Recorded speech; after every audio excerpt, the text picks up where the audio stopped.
بسم اللہ الرحمن الرحیم۔ السلام علیکم ورحمۃ اللہ وبرکاتہ۔ میں محمد عطاء الحق قاسمی آج پھر سے آپ حضرات کے سامنے حاضر ہوا ہوں، اس امید سے کہ آپ تمامی حضرات بخیر و عافیت ہوں گے۔ دوستو، اسلام میں داخل ہونے کے بعد مسلمانوں پر بہت ساری ذمہ داریاں عائد ہوتی ہیں۔ ان ساری ذمہ داریوں میں سے سب سے پہلی ذمہ داری جو عائد ہوتی ہے وہ ہے نماز۔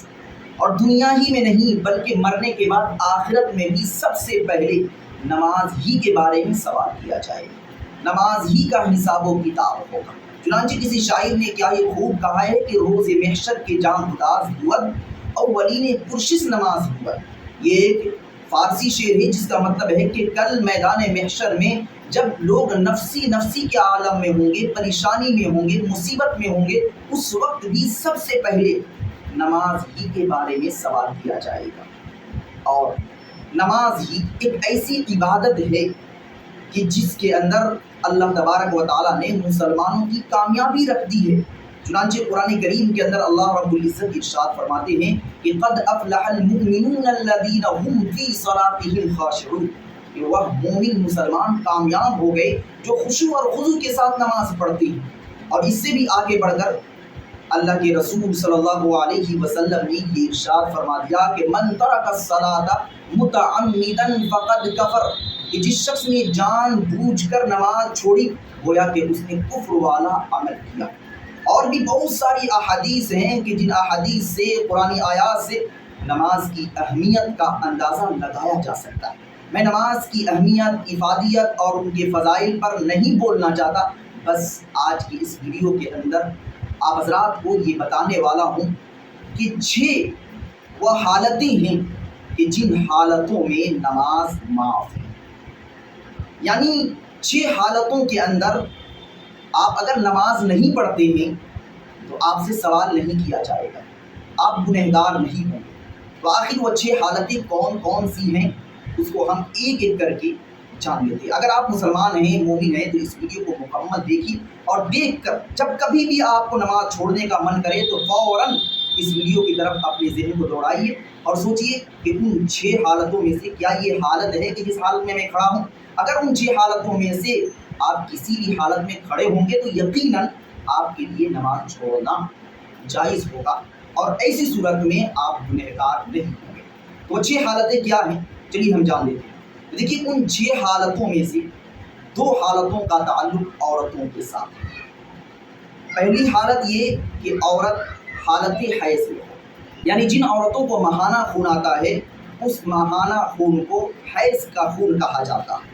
تو اگر کسی عورت کو حیض کا خون، ماہانہ خون آ رہا ہے تو ماہانہ خون آنے کی وجہ سے نماز اس کے ذمے سے ساقط ہے، نماز معاف ہے، بعد میں بھی ان نمازوں کی قضا کرنے کی کوئی ضرورت نہیں۔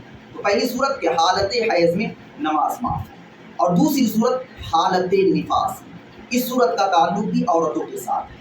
جب ڈلیوری ہوتی ہے، بچہ پیدا ہوتا ہے، تو اس کے بعد جو خون نکلتا ہے اس خون کو نفاس کا خون کہا جاتا ہے۔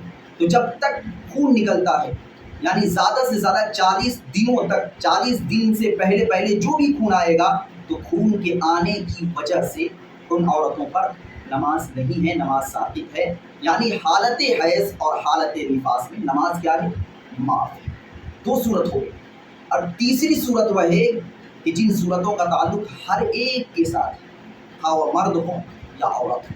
وہ صورت ہے مرض، بیماری، یعنی بیماری کی وجہ سے آپ نماز چھوڑ سکتے ہیں اور آپ کی نماز معاف ہے۔ لیکن اس کے اندر تھوڑی سی تشریح ہے، تفصیل ہے کہ بیماری سے کون سی بیماری مراد ہے، یہ جاننا بھی بے حد ضروری ہے۔ بخاری شریف کے اندر ایک روایت ہے، اللہ کے رسول صلی اللہ علیہ وسلم نے ارشاد فرمایا کہ تم کھڑے ہو کر نماز پڑھو۔ اگر کھڑے ہونے پر قادر نہیں، بیماری ہے یا کوئی اور عذر ہے، تم کھڑے نہیں ہو سکتے ہو تو بیٹھ کر نماز پڑھو، اور اگر بیٹھ کر بھی تم نماز نہیں پڑھ سکتے تو پہلوؤں پر لیٹ کر تم نماز پڑھو۔ اور آگے اللہ کے رسول صلی اللہ علیہ وسلم نے یہ ارشاد فرمایا کہ اگر تم لیٹ کر بھی نماز نہیں پڑھ سکتے تو اشارے میں تم نماز پڑھو۔ یعنی اس حدیث کے ذریعے سے اللہ کے رسول صلی اللہ علیہ وسلم یہ بتانا چاہ رہے ہیں کہ نماز کسی بھی حالت میں معاف نہیں ہے، لیکن ایسی بیماری، ایسا مرض کہ جس بیماری میں جانے کے بعد آپ اشارے سے بھی نماز نہ پڑھ سکے تو پھر اس بیماری کے اندر آپ کی نماز معاف ہے۔ لیکن ہاں یہ بات بھی ذہن میں رہے کہ بیماری اتنی دیر تک ہو کہ جتنی دیر میں 6 وقت کی نماز پڑھی جاتی ہے، یعنی ظہر کے وقت میں کوئی شخص بیمار ہوا جو اشارے سے بھی نماز نہیں پڑھ سکتا، پھر کل ہو کے ظہر کے وقت تک وہ کبھی بھی صحت مند نہیں ہوا، اشارہ کر کے نماز نہیں پڑھ سکتا، تو ایسی صورت میں 6 وقت کی جو نمازیں مرض اور بیماری کی وجہ سے چھوٹ گئی ہیں تو وہ اب نمازیں کیا ہے؟ معاف۔ ایسی صورت میں وہ مریض شخص گنہگار نہیں ہوگا۔ تو تیسری صورت کیا ہے کہ ایسی بیماری میں کوئی شخص ہو کہ جس بیماری میں وہ اشارے سے بھی نماز نہ پڑھ سکے اور مکمل 24 گھنٹہ یعنی 6 وقت کی نمازیں اسی بیماری میں نکل گئی ہوں، تو پھر اس صورت میں ان نمازوں کی قضا کرنا اس کے لیے ضروری نہیں، وہ نمازیں اس کے ذمے سے ثابت ہے، معاف ہے۔ یہ تیسری صورت ہے۔ اب چوتھی صورت کی جس صورت میں نماز معاف ہے وہ یہ ہے کہ جنون، پاگل پن، مجنون اور دیوانہ، کوئی شخص ایسا ہے کہ جس کا دماغ کام نہیں کر رہا ہے، تو دماغ کام نہ کرنے کی وجہ سے وہ اسلامی احکامات کا مکلف نہیں۔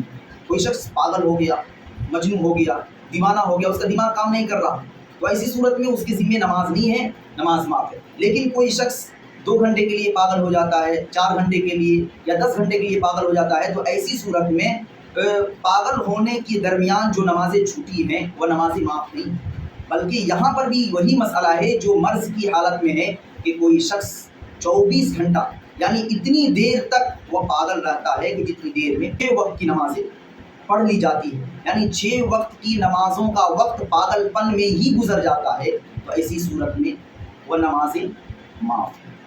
ایسی صورت میں وہ پاگل، وہ مجنون، وہ دیوانہ نماز چھوڑنے کی وجہ سے گنہگار نہیں ہوگا۔ تو یہ چوتھی صورت ہے کہ پاگل ہونے کی وجہ سے نماز آپ کے ذمے سے ثابت ہے، معاف ہے۔ اب 2 صورت بچ جاتی ہے، 5ویں اور 6ویں۔ 5ویں صورت یہ ہے کہ کوئی شخص مسلمان تھا، اسی وجہ سے اسلام سے پھر گیا، مرتد ہو گیا، تو حالت ارتداد میں یعنی مرتد ہونے کے بعد جو نمازیں چھوٹ گئی ہیں، یعنی مرتد ہوا پھر اس کے بعد دوبارہ سے اس نے اسلام قبول کر لیا، تو مرتد ہونے کے بعد، غیر مسلم بننے کے بعد، اسلام کے بعد غیر مسلم بننے کے بعد جو نمازیں چھوٹ گئی ہیں وہ نمازیں اس کے ذمے سے ثابت ہے، معاف ہے، ان نمازوں کی قضا ضروری نہیں۔ لیکن یہاں پر بھی وہی حکم ہے کہ 6 وقت کی نمازیں گزر گئی ہو ارتداد کی حالت میں، تو یہ 5ویں صورت ہو گئی۔ اور 6ٹھی صورت جو سبھی لوگ جانتے ہیں کہ بچوں پر نماز نہیں ہے، جو نابالغ بچے ہیں ان نابالغ بچوں پر نماز نہیں ہے، اگر وہ نماز چھوڑتے ہیں تو اس کی وجہ سے وہ گنہگار نہیں ہوں گے۔ Thanks for watching. Don't forget like, comment, share and subscribe to Al Had Media.